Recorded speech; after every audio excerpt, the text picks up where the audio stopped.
Good morning, student. You all are welcome in online class. आज class 7 का chapter 14 subject history पढ़ाया जाना है। चैप्टर का नेम है इमर्जेंस ऑफ न्यू किंगडम, यानी नए राजवंशों का उदय। The beginning of medieval Indian history laid down a siege of long struggle among the Gurjar Pratihar of Malwa, the Rashtrakoot of the Deccan, and the Pals of Bengal to establish supremacy over Kannauj. Kannauj पर अधिकार के लिए मध्यकाल में कई राजवंशों के बीच युद्ध हुआ। उनमें से प्रमुख रूप से गुर्जर प्रतिहार, मालवा के गुर्जर प्रतिहार, दक्कन के राष्ट्रकूट और बंगाल के पाल थे। इनका प्रमुख उद्देश्य कन्नौज पर अधिकार करना था। In history it is mark a triptych struggle. इतिहास में इसे त्रिदलीय संघर्ष के नाम से जाना जाता है, यानी 3 देशों के बीच कन्नौज पर अधिकार के लिए। which weakened the 3 dynasties and eventually leading to their decline।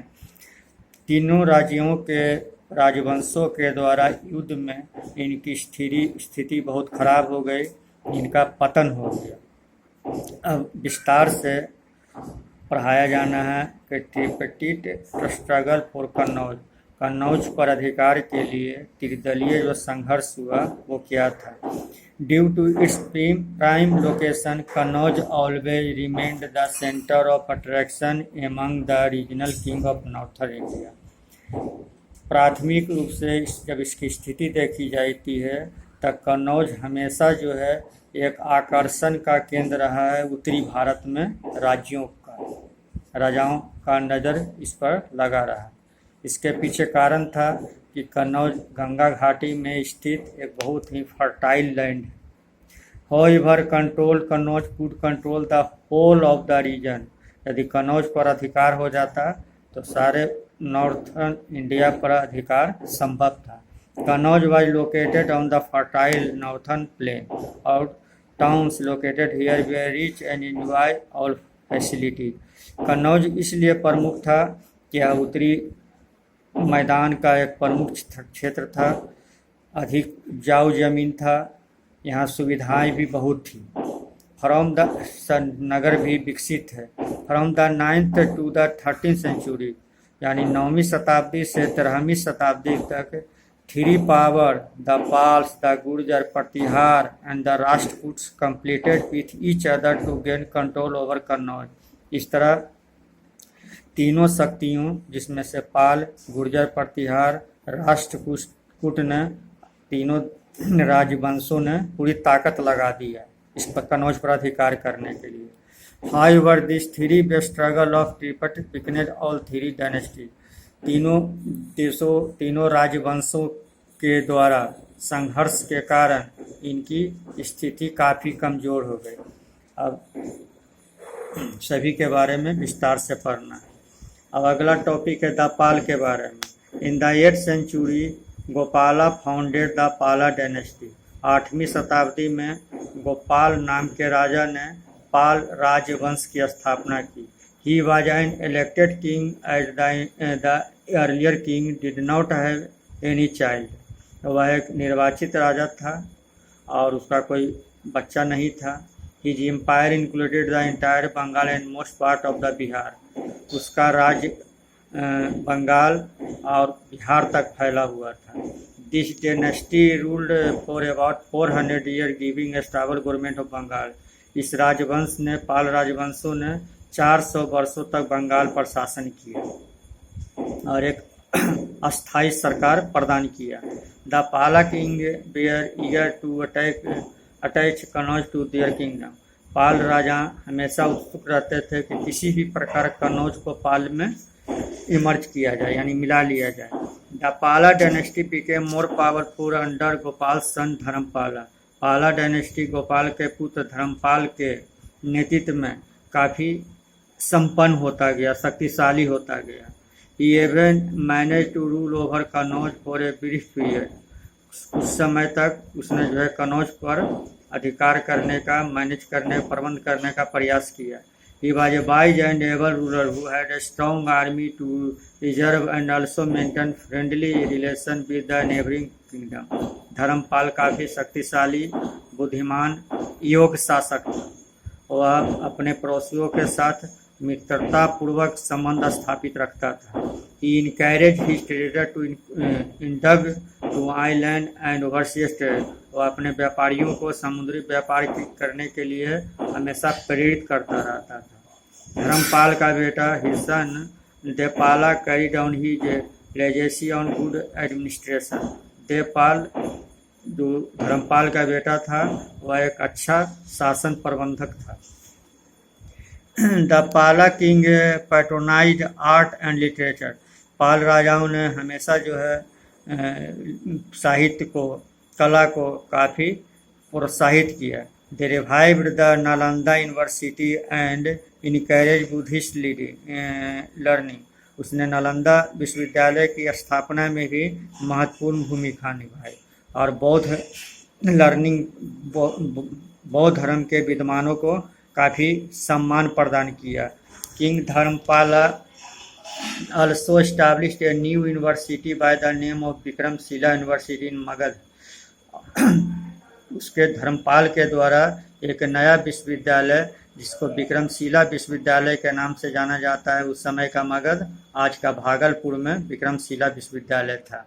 However, in the mid-12th century, Brahmi शताब्दी के मध्य में the Pala were replaced by the Sena dynasty. अब दूसरा जो त्रिदलीय संघर्ष हुआ था वो है गुर्जर प्रतिहार। गुर्जर प्रतिहार के बारे में जानो। In Rajasthan the Gurjara Pratihara came to power in the 8th century at Avanti. Rajasthan में गुर्जर प्रतिहार की शक्ति 8वीं शताब्दी में अवंती में हुई। अवंती राजस्थान में एक जगह का नाम है। They were small clan, they gradually rose to power. वे छोटे राजघराना थे लेकिन धीरे धीरे उनकी शक्ति बढ़ती गई। The Gurjara Pratihara conquer Kannauj for a brief period. छोटे समय के लिए गुर्जर प्रतिहारों ने कनौज को जीत लिया था। अनटिल दे लॉस्ट टू, इस पहले, लेकिन बाद में वे अपना जीता हुआ प्रदेश कनौज उनके हाथ से निकल गया। ये पावरफुल गुर्जर प्रतिहार रूलर। गुर्जर प्रतिहार का एक प्रमुख शक्तिशाली राजा जिसका नाम था Mihir Bhoja recovered his strength and regained Kannauj from the Palas. उन्हें पाल्स से उन्होंने जो है कनौज को छीन लिया। He ruled about 46 year.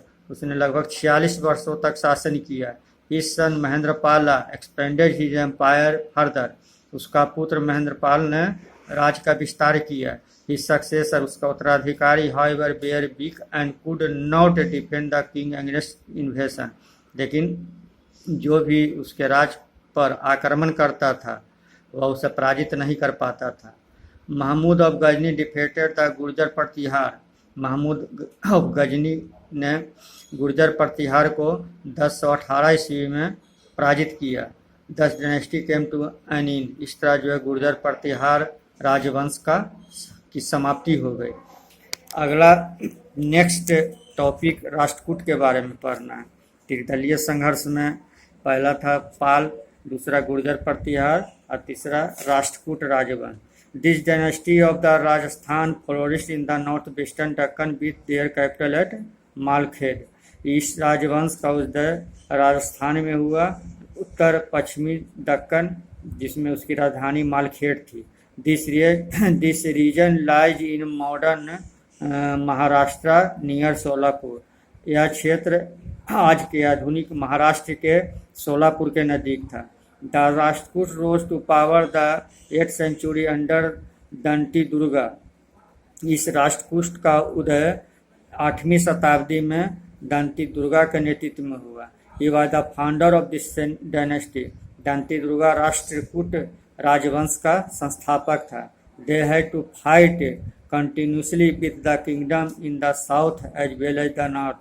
वह जो है उत्तर भारत के साथ साथ दक्षिण भारत के राजाओं से भी जो है युद्ध किया।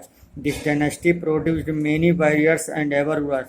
इस राजवंश ने कई योद्धाओं और शासकों को जन्म दिया। They had constant fight against the Chalukya to Bhengi, the Pallav and Kanchi and the Pandya of Madurai.